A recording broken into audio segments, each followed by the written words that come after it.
Captain Sarah Martinez settled into the pilot's seat of Flight 447, running through her pre-flight checklist with the same precision that had kept her alive through countless missions in Afghanistan and Iraq.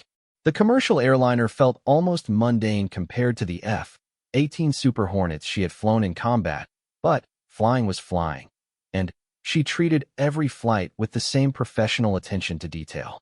At 38, Sarah had transitioned from military service to commercial aviation just 2 years earlier. Her strong jawline and alert hazel eyes still carried the intensity of someone who had seen combat, though most passengers would never guess that their pilot had spent 12 years as one of the Navy's elite SEAL pilots, earning 3 Bronze Stars and a Silver Star along the way. The morning sun cast long shadows across the tarmac at Denver International Airport as passengers began boarding the flight to Los Angeles. Sarah watched through her side window as ground crew loaded luggage, her trained eye automatically scanning for anything unusual. Old habits died hard, and situational awareness had kept her alive through too many dangerous missions to abandon now. Her co-pilot, First Officer Mike Chun, was a good man in his 50s with 20 years of commercial flying experience. He knew about Sarah's military background, but respected her privacy about the details. Most people at the airline knew she had served, but few understood the extent of her combat experience or the classified nature of many missions she had flown. "Beautiful morning for flying," Mike commented as he completed his own checklist. "Should be smooth sailing to LAX." Sarah nodded, adjusting her headset. "Weather looks good all the way. Let's make it a routine flight." As passengers continued boarding, Sarah noticed 4 men in their 30s who seemed different from the typical business travelers and families filling the cabin. They moved with a confidence that bordered on arrogance, speaking in hushed tones and frequently checking their phones. 3 wore expensive suits while the 4th dressed more casually in jeans and a leather jacket. Their eyes constantly scanned the cabin, and they positioned themselves strategically throughout the aircraft. Something about their behavior triggered Sarah's instincts. During her military service, she had learned to read people quickly and accurately. These men were coordinating something, and their body language suggested they were preparing for action rather than settling in for a peaceful flight. Flight attendant Jessica Williams, a veteran crew member with 15 years of experience, knocked on the cockpit door and entered with the final passenger manifest. "All aboard, Captain. 147 passengers plus crew. We have 4 gentlemen in business class who seem a bit agitated, but nothing out of the ordinary." "Which seats?" Sarah asked, though she already suspected she knew. 3A, 3B, 12C, and 18F, Jessica replied. "They boarded separately, but I noticed them exchanging glances. Probably just nervous flyers." Sarah made a mental note of their positions. The distribution wasn't random. They had placed themselves to control key areas of the aircraft. Her concern grew, but she pushed it aside. Maybe she was being paranoid. Combat experience could make you see threats where none existed. "Thanks, Jess. Let's get ready for departure." As they pushed back from the gate and taxied toward the runway, Sarah went through her normal routine of communicating with air traffic control and monitoring systems.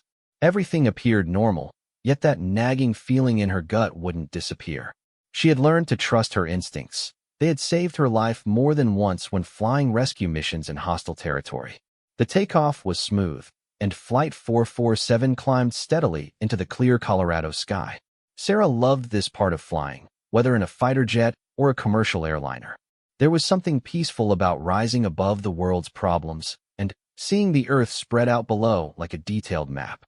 About 30 minutes into the flight, as they reached cruising altitude, Jessica's voice came over the intercom with barely controlled tension. "Captain Martinez, could you come to the cabin when convenient?" Sarah and Mike exchanged glances. Jessica was not someone who panicked easily, and the careful phrasing of her request suggested trouble without wanting to alarm passengers over the intercom. "Take the controls," Sarah told Mike. "I'll be right back." She stepped into the cabin to find Jessica waiting near the forward galley, her face pale, but composed. The flight attendant gestured toward business class with a subtle nod. "The 4 gentlemen I mentioned are acting strangely," Jessica whispered. "They keep checking their phones and looking at their watches. One of them asked detailed questions about the cockpit door and our security procedures. When I couldn't answer, he became insistent.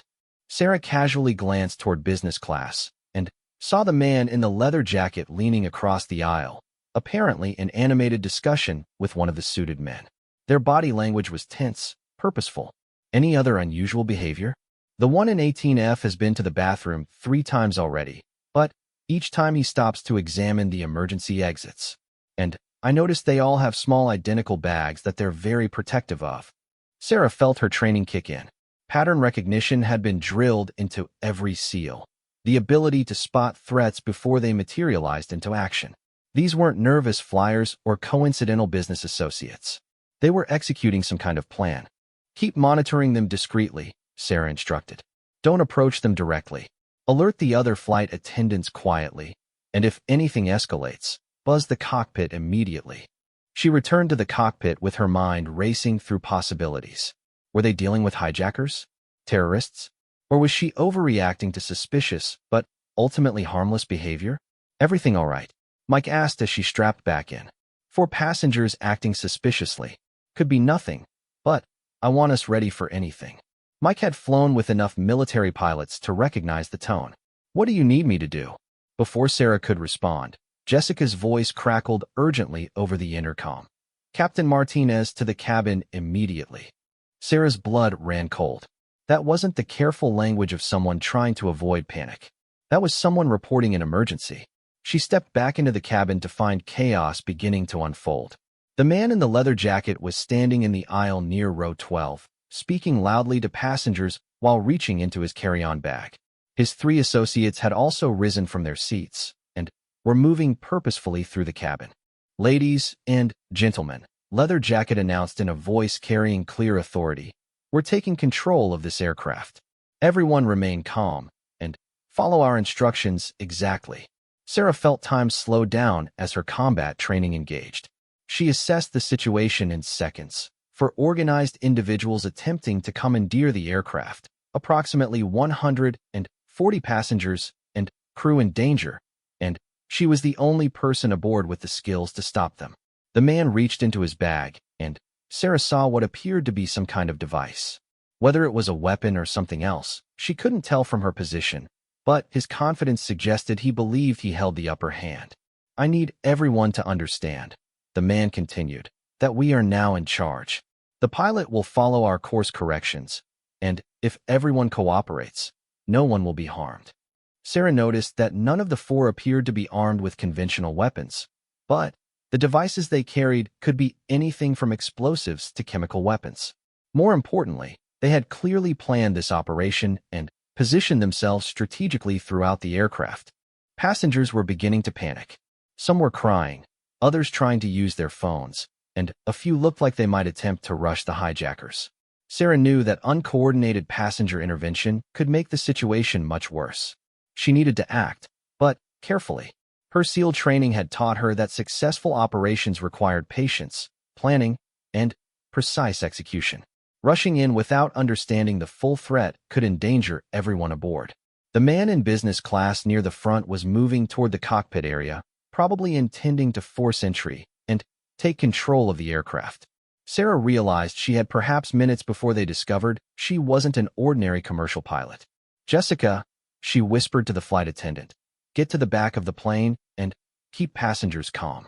Tell them help is coming. What are you going to do? Sarah's expression hardened with the same determination that had carried her through combat missions over enemy territory. My job. She moved carefully through the cabin, staying low and using passengers for cover as she assessed each hijacker's position and capabilities. Her mind automatically shifted into tactical mode, analyzing sight lines, calculating distances, and identifying potential weapons among ordinary cabin items. The hijacker near the cockpit was fumbling with something in his bag when Sarah positioned herself 3 rows behind him. She could see passengers watching her with desperate hope, somehow sensing that she might represent their salvation. Years of combat experience had taught her that the key to defeating multiple opponents was to strike fast, hard, and without warning. Take out the leader first, then systematically neutralize the others before they could coordinate a response. The man near the cockpit turned around just as Sarah made her move. His eyes widened in surprise as he found himself face to face with someone who clearly wasn't backing down like the other passengers. "Stay back," he shouted, reaching frantically into his bag. Sarah smiled grimly. "I don't think so." What happened next would change everything aboard Flight 447, as 147 passengers and crew discovered that their pilot was far more than she appeared to be. The hijackers had planned for many contingencies, but they hadn't planned on facing someone who had spent over a decade flying combat missions in the world's most dangerous airspace. The real battle for Flight 447 was about to begin, and Captain Sarah Martinez was ready to remind these men why no one should ever underestimate a decorated Navy SEAL pilot. Sarah moved with the fluid precision of someone who had been trained to kill efficiently and quietly. The hijacker near the cockpit barely had time to register her approach before she struck. Her right hand shot forward, fingers extended, connecting with his throat in a move designed to temporarily paralyze his vocal cords. Simultaneously, her left hand grabbed his wrist, preventing him from drawing whatever device he was reaching for. The man's eyes bulged in shock as he found himself unable to speak or breathe properly. Sarah twisted his arm behind his back with a leverage technique that brought him to his knees, then quickly secured the bag he had been reaching into. Inside, she found what appeared to be a modified taser device and several plastic zip ties. The entire encounter took less than 10 seconds and had been conducted with such speed and precision that most passengers didn't immediately realize what had happened. The other 3 hijackers, however, noticed their partner's sudden disappearance from sight. "Rodriguez," called the man in the leather jacket from the middle of the cabin. "Status report." When no answer came, Leather Jacket began moving forward, his hand reaching into his own bag. Sarah knew she had perhaps 30 seconds before he discovered his unconscious partner and alerted the others. She quickly dragged the unconscious hijacker into the front galley area, out of sight, and used his own zip ties to secure his hands and feet. Then, she grabbed the intercom handset. "Ladies and gentlemen, this is your captain speaking," she announced in the calm, authoritative tone she had used countless times while directing combat operations. "Please remain seated with your seatbelts fastened. We are experiencing a security situation that is being handled by trained personnel. Do not leave your seats or interfere in any way." The remaining 3 hijackers immediately understood that their operation had been compromised. Leather Jacket pulled out his device, similar to the one Sarah had confiscated, and pointed it at nearby passengers. "Whoever you are," he shouted toward the front of the plane, "show yourself now, or these people start getting hurt." Sarah evaluated her options. She could see all 3 remaining hijackers from her position near the front galley. They had positioned themselves with clear sight lines throughout the cabin and had apparently chosen their seats to maximize their ability to threaten passengers. Her SEAL training had included extensive work in close-quarters combat, but always with the mission priority clearly defined. In combat, the mission came first, and acceptable losses were calculated based on strategic objectives. Here, her mission was unambiguous: protect every single person aboard this aircraft. "I'm coming out," Sarah called back. "Nobody needs to get hurt here." She stepped into the aisle with her hands visible but ready. The 3 hijackers saw a woman in a pilot's uniform who appeared to be surrendering, but Sarah was actually conducting a final tactical assessment. Hijacker 2 was positioned in row 12, approximately 30 feet away, with his device pointed at a family with young children. Hijacker 3 stood near row 18, covering the rear section of passengers. Leather Jacket remained in the center aisle, apparently the leader and decision-maker. "You took down Rodriguez," Leather Jacket said, studying Sarah with new interest. "That was unexpected. Most commercial pilots don't have hand-to-hand combat training. Most people are full of surprises," Sarah replied calmly, taking a small step forward. "Stay where you are." He gestured with his device. "These are modified tasers, but they've been weaponized. One discharge can stop a heart, and we have enough battery power to use them multiple times." Sarah nodded as if accepting the threat, but her mind was calculating distances and angles. In her peripheral vision, she could see Mike's concerned face peering out from the cockpit. She needed to end this quickly before they decided to take control of the aircraft directly. "What do you want?" she asked, taking another small step. "We want you to follow our flight plan." Change course to coordinates will provide, and everyone walks away from this alive. Where are you trying to go? Leather Jacket smiled coldly. That's not your concern. Your concern is keeping these passengers alive by doing exactly what we tell you. Sarah had heard enough. These weren't random criminals or desperate people making poor decisions. They were organized, well-equipped, and had a specific destination in mind. That made them far more dangerous, because it meant they were willing to see this operation through to completion regardless of consequences. All right, she said, appearing to submit. I'll need to return to the cockpit to change course. Not so fast. First, you're going to help us secure the cabin. We need all passengers zip-tied to their seats to ensure compliance. That crossed a line for Sarah. Restraining passengers would make them helpless if something went wrong, and it would give the hijackers complete control over the situation. More importantly, it told her these men had no intention of releasing the passengers safely at the end of their operation. I can't do that, she said quietly. Then, people are going to start getting hurt, Leather Jacket replied, nodding to his associates. Hijacker 2 raised his weapon toward the family with children, and Sarah saw the fear in the young mother's eyes. The woman was holding a baby who couldn't have been more than 6 months old, while a toddler clutched her father's hand. Sarah's expression hardened. During her military service, she had seen what happened to families caught in conflict zones.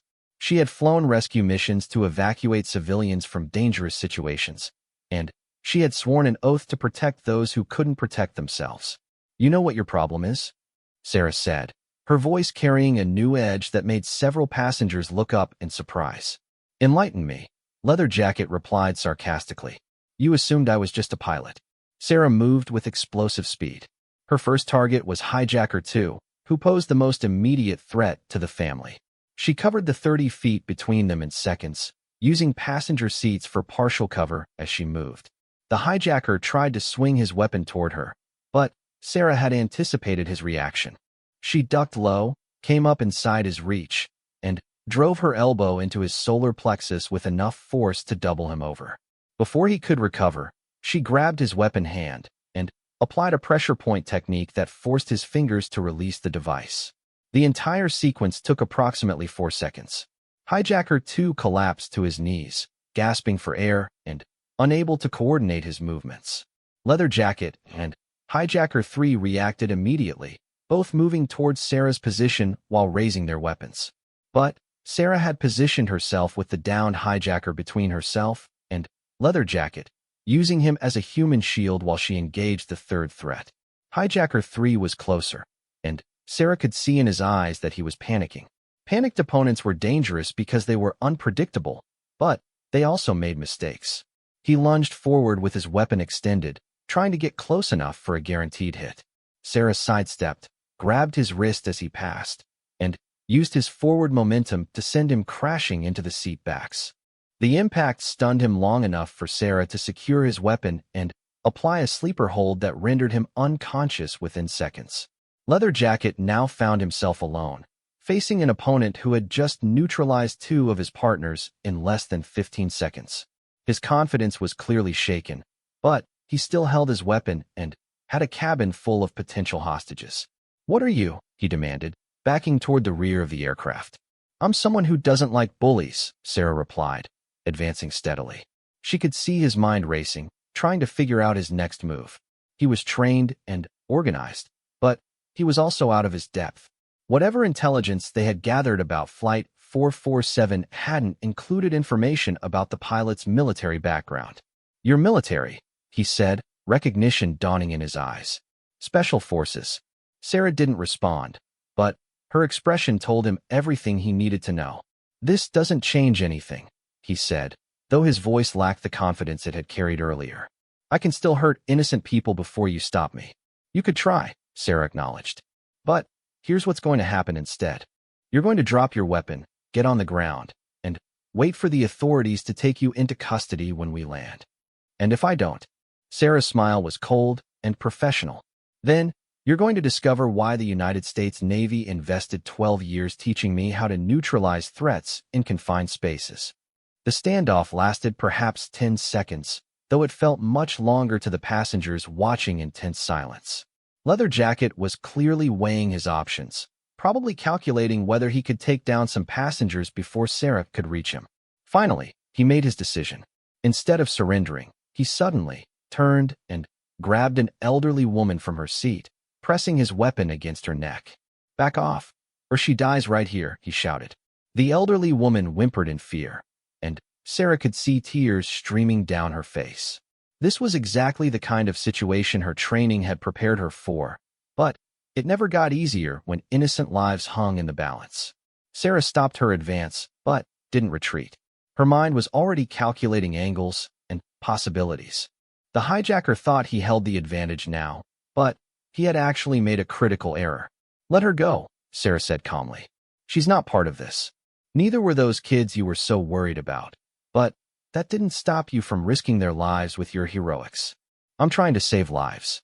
You're the one threatening to take them. All you had to do was follow our instructions. Change course, take us where we wanted to go, and everyone would have been fine." Sarah studied his positioning, his grip on the elderly woman, the angle of his weapon. He was holding her awkwardly, more concerned with keeping the weapon pointed at her throat than with maintaining proper control over his hostage. "Where did you want to go?" Sarah asked, genuinely curious. "Mexico. We have business there, and we needed transport that wouldn't be tracked or intercepted." "What kind of business requires hijacking a commercial airliner?" Leatherjacket's expression darkened. "The kind that pays well enough to make this worth the risk." Sarah had heard enough. These men were criminals using civilians as tools to escape justice or conduct illegal operations. Whatever their specific agenda, they had forfeited any claim to mercy when they threatened innocent passengers.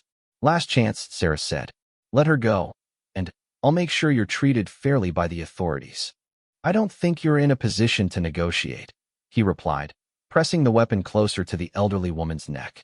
"Actually," Sarah said, shifting her weight imperceptibly, "I think I am." What happened next would become the subject of investigation reports, passenger testimonies, and aviation security studies for years to come. Sarah's movement was so fast that most witnesses couldn't clearly describe exactly what they had seen. She feinted left, drawing his attention and weapon in that direction, then instantly changed direction and closed the distance from his right side. Her hand came up to control his weapon arm, while her other hand struck a specific point on his neck that temporarily disrupted the blood flow to his brain. The elderly hostage was safely clear before Leatherjacket even realized he was falling.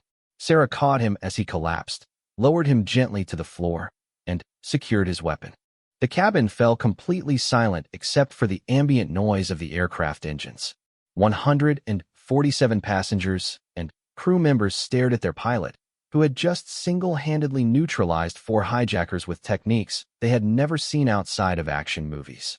Sarah looked around the cabin, making eye contact with passengers who still seemed to be processing what they had witnessed. "Ladies and gentlemen," she announced, "the security situation has been resolved. Please remain seated while we secure the individuals involved and coordinate with authorities for our arrival in Los Angeles." As she moved to check on the hijackers and ensure they remained unconscious or restrained, Sarah heard something unexpected: applause. It started with one passenger, then spread throughout the cabin until everyone aboard was clapping enthusiastically. She nodded acknowledgement, but remained focused on the task at hand.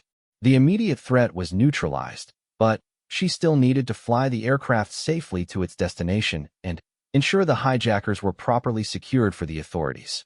Mike's voice crackled over the intercom from the cockpit. "Captain Martinez, we have air traffic control requesting an update on our status." "On my way," Sarah replied. "Jessica, help me secure these 4 with their own zip ties. I want them unconscious or restrained until we land."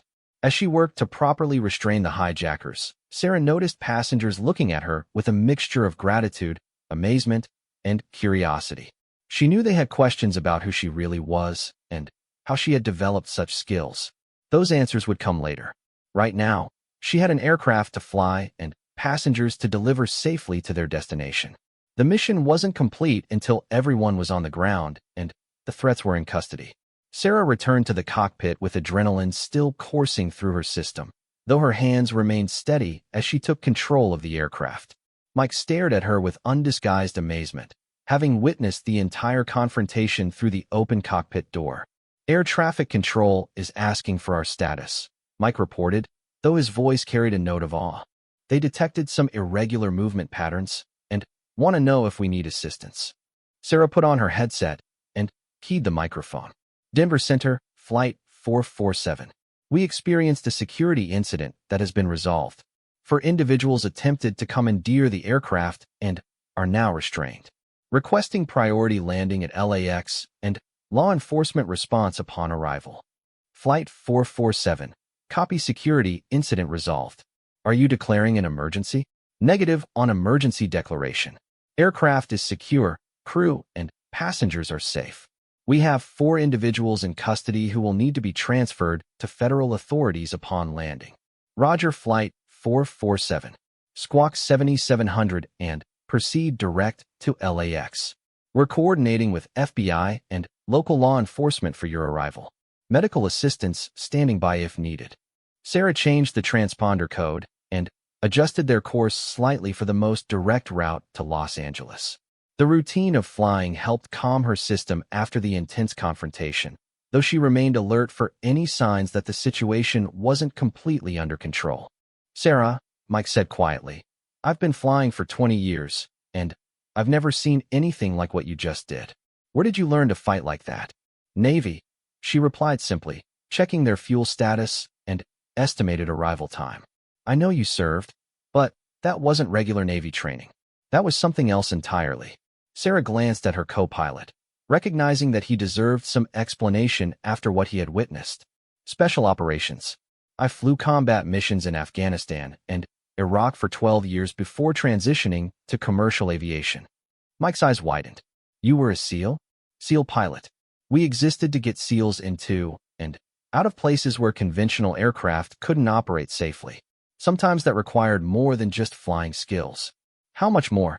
Sarah considered her answer carefully. Most of her missions remained classified, and even 2 years after leaving the service, she was careful about operational security. Let's just say that when you're flying rescue missions in hostile territory, you need to be prepared for situations where flying isn't enough to complete the mission. Behind them in the cabin, Jessica and the other flight attendants were working to restore order and comfort frightened passengers.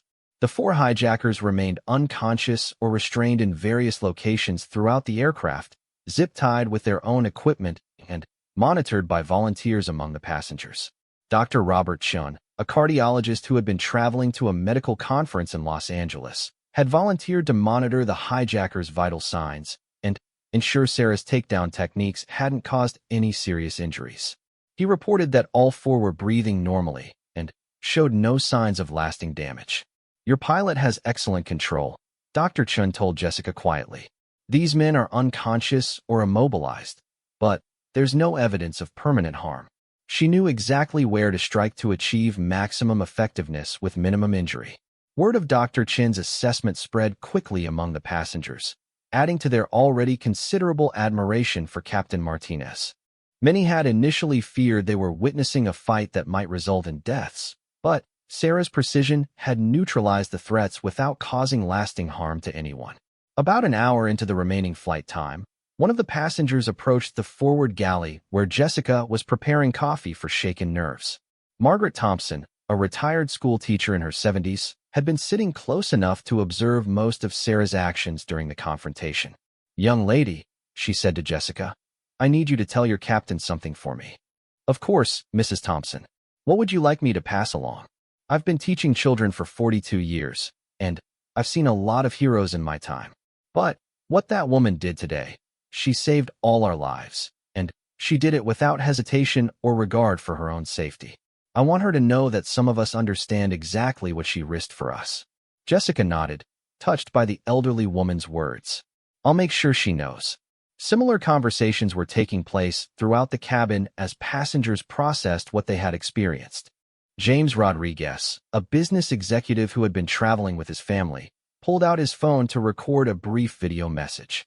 I don't know if this will ever be seen by anyone outside our family, he said quietly to his camera, but I want to record what happened today. 4 men tried to take over our flight, and our pilot stopped them single-handedly. She put herself between those criminals and every passenger on this plane, including my wife and children. I don't know her full story, but I know she's a hero. In the cockpit, Sarah was coordinating with air traffic control for their approach to Los Angeles International Airport. The FBI had requested detailed information about the hijackers and their equipment, which Sarah provided while maintaining her focus on flying the aircraft safely. Flight 447. We have Agent Patricia Lawson from FBI standing by on the radio if you're available to provide more details about the suspects. Patch her through, Sarah replied. Captain Martinez, this is Special Agent Lawson. We understand you successfully detained 4 individuals who attempted to commandeer your aircraft. Can you provide details about their equipment and stated objectives? Sarah gave a concise report about the modified taser devices, the zip ties, the hijackers' positioning throughout the aircraft, and their stated intention to divert the flight to Mexico. She also described their apparent level of training and organization. Captain, based on your assessment, do you believe these individuals were part of a larger operation? Possibly. Their coordination and equipment suggest planning and resources beyond what typical criminals would have access to. They positioned themselves strategically and had specialized equipment. I'd recommend checking passenger manifests for possible connections and investigating how they managed to get those devices through security screening. Roger that. One more question. We understand the suspects were neutralized without serious injury despite significant resistance. Can you explain the techniques used? Sarah paused, recognizing the professional interest in Agent Lawson's voice. I have military training in close-quarters combat and hostage rescue operations. The techniques used were designed to incapacitate threats while minimizing risk to civilians and avoiding unnecessary casualties. What was your military specialty, Captain? Naval Special Warfare. I served as a pilot attached to SEAL Team Operations for 12 years. There was a moment of silence on the radio before Agent Lawson responded. That explains a lot. We'll have a full debriefing team ready when you land. Thank you for your service, Captain, both past and present. As they began their descent into Los Angeles, Sarah reflected on how dramatically her day had changed. She had started the morning expecting a routine flight, the kind of peaceful commercial operation that had become her new normal after years of high-stress combat flying. Instead, she found herself drawing on skills she had hoped never to use again in civilian life. The muscle memory of combat operations had returned instantly when needed, but she felt conflicted about whether that was a good thing or a concerning sign about her transition to civilian life. Mike seemed to sense her contemplation. Any regrets about how you handled it? About the outcome? No. Everyone is safe, and the threats are neutralized. About having to use those skills again? That's more complicated. What do you mean? Sarah was quiet for a moment, watching the sprawling cityscape of Los Angeles come into view below them. When I left the military, I thought I was done with violence. I became a commercial pilot because I wanted to use my flying skills in a peaceful context, helping people travel safely rather than conducting combat operations. But today you saved lives using those same combat skills. True. And I'd do it again without hesitation if faced with the same situation. It's just, I had hoped that part of my life was behind me. Maybe it's not about leaving that part behind, Mike suggested. Maybe it's about having those skills available when innocent people need protection, even if you hope you'll never have to use them. Sarah considered his words as she configured the aircraft for landing. There was wisdom in what he said. Her military training hadn't just been about combat operations. It had been about protecting those who couldn't protect themselves and completing missions that served the greater good. Captain Martinez, came Jessica's voice over the intercom.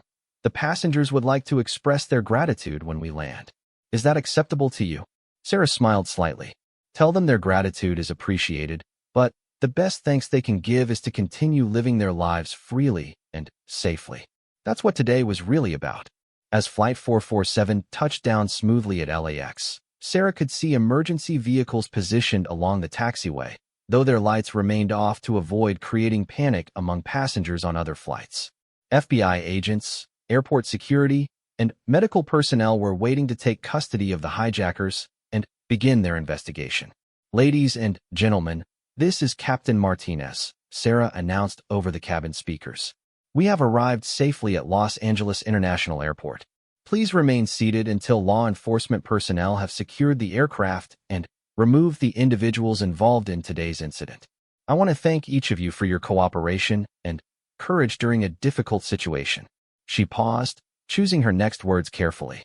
"What happened today reminded me that ordinary people are capable of extraordinary courage when circumstances demand it. You remained calm under pressure, you supported each other, and you trusted your crew to handle the situation. That trust is not something I take lightly." The aircraft came to a stop at a gate that had been cleared for law enforcement access. Through the cockpit windows, Sarah could see FBI agents and airport security preparing to board. "Mike," she said as she completed the shutdown checklist, "when they interview you about today, tell them exactly what you saw. Don't embellish it, but don't downplay it either. There may be lessons learned that can help other crews in similar situations. What about you? Are you going to be okay with all the attention this is going to bring?"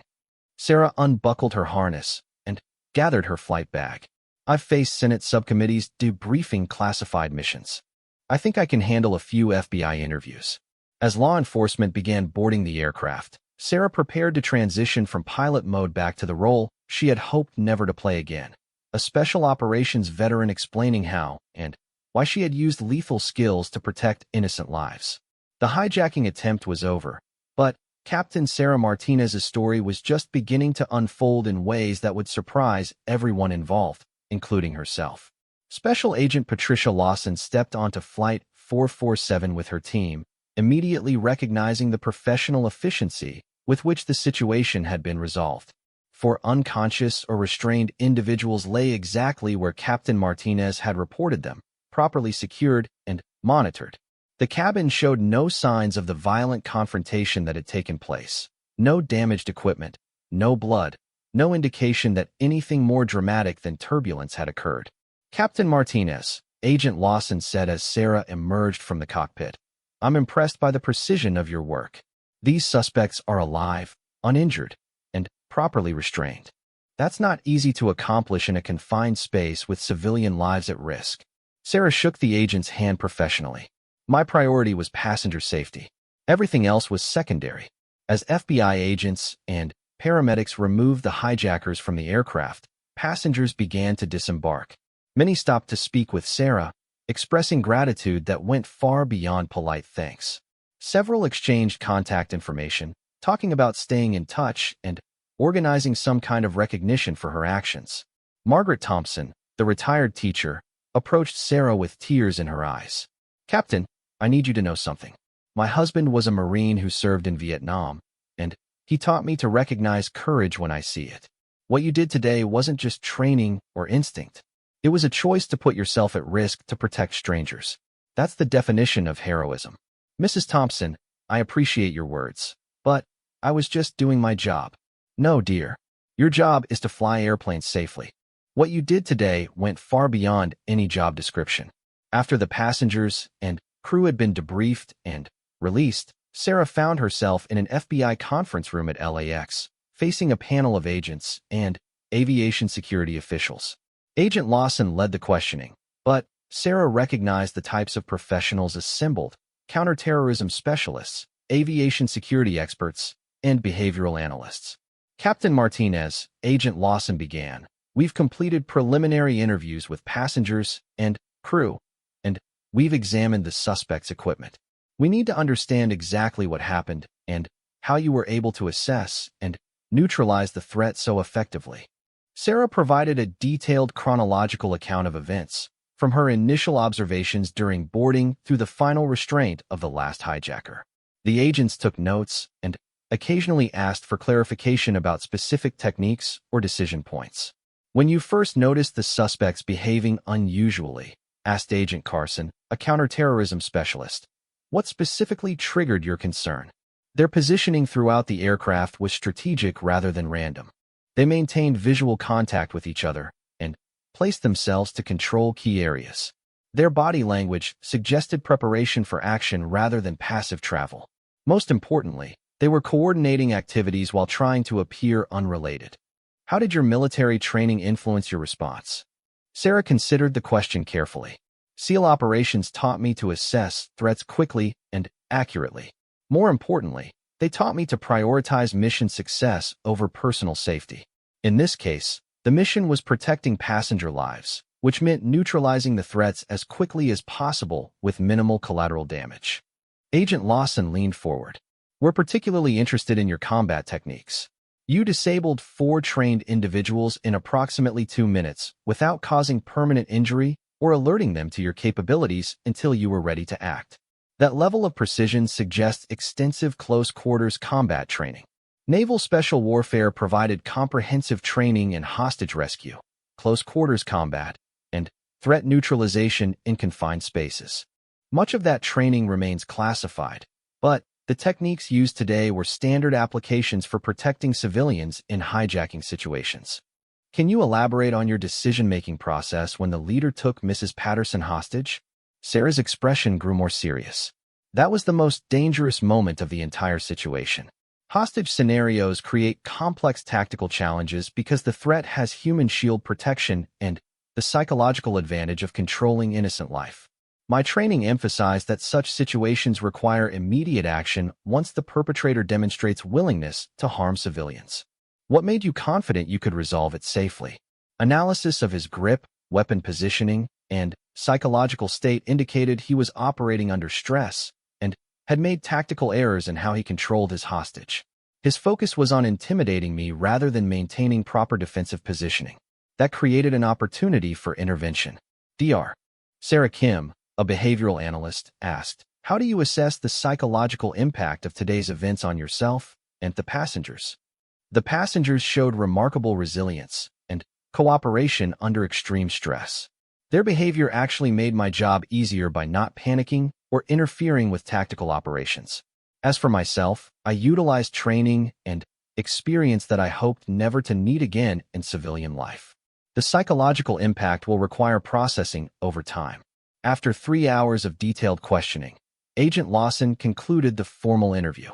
Captain Martinez, based on our investigation and witness statements, your actions today prevented what could have been a catastrophic incident.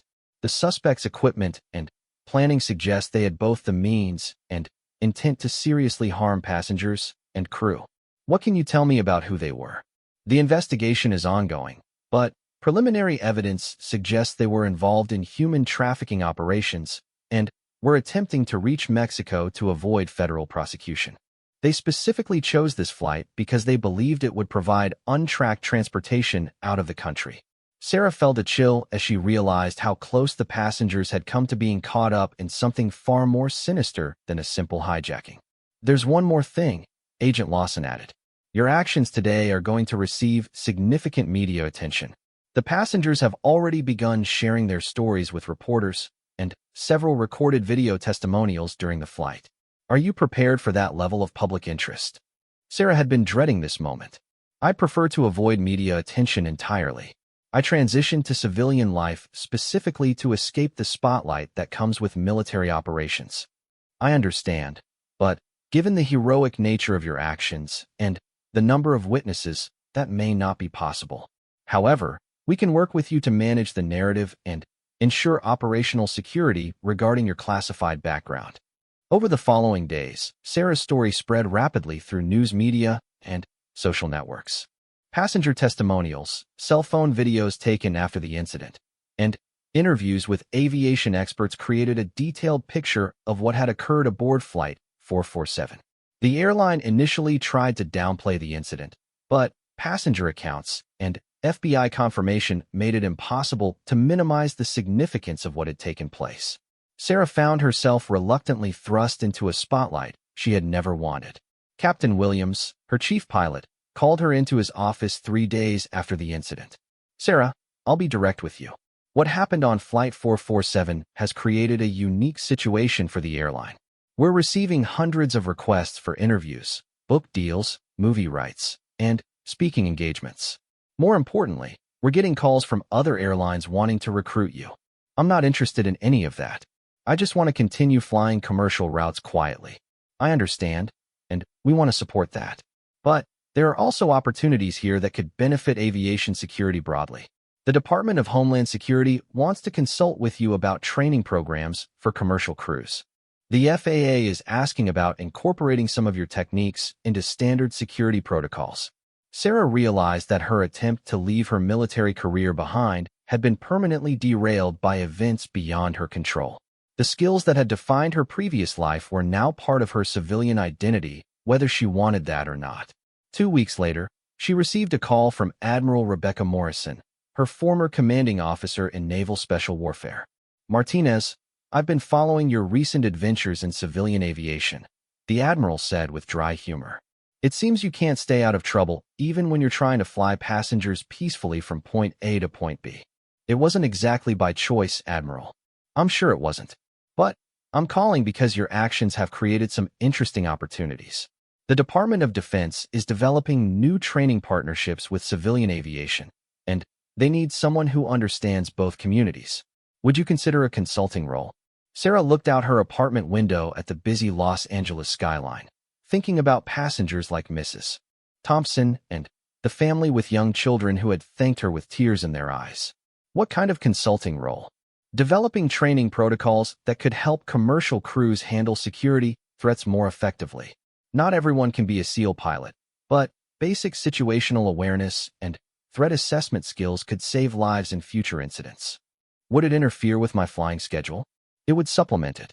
You'd remain a commercial pilot, but spend some time each month helping develop training programs and consulting on aviation security matters. Sarah considered the proposal.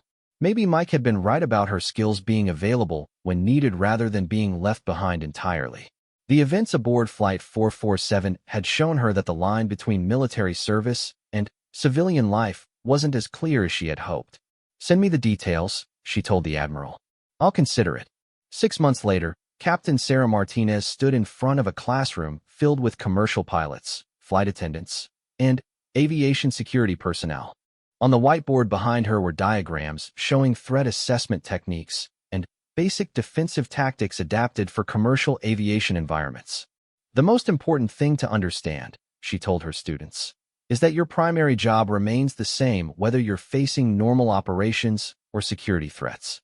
You're responsible for the safety of your passengers and crew. Everything else is secondary to that mission." In the back of the classroom sat Mrs. Thompson, now a volunteer advocate for aviation security improvements, and James Rodriguez, who had become active in supporting programs for military veterans transitioning to civilian careers. "Today we're going to discuss situational awareness and threat assessment," Sarah continued. "Not because we expect you to become combat specialists, but because early recognition of problems gives you more options for protecting the people in your care." As she began her presentation, Sarah reflected on how unexpectedly her life had evolved. She had wanted to leave her military identity behind, but instead had found a way to use those skills to make civilian aviation safer for everyone. Flight 447 had been a reminder that heroism often comes from ordinary people doing extraordinary things when circumstances demand it. For Captain Sarah Martinez, those circumstances had revealed that some calls to service never truly end. They just find new ways to serve the greater good. The passengers she had protected that day had gone on with their lives, but many had become advocates for better aviation security and support for military veterans. Their experience had created ripple effects that would benefit travelers for years to come. Sarah had learned that running from your past wasn't always the answer. Sometimes, the greatest service came from finding new ways to use your gifts to protect and serve others, even when the battlefield looked different than the one you had trained for. As she watched her students taking notes and asking thoughtful questions, Captain Martinez knew she had found her true calling, not leaving her military identity behind, but transforming it into something that could make the civilian world a little safer for everyone who traveled through it.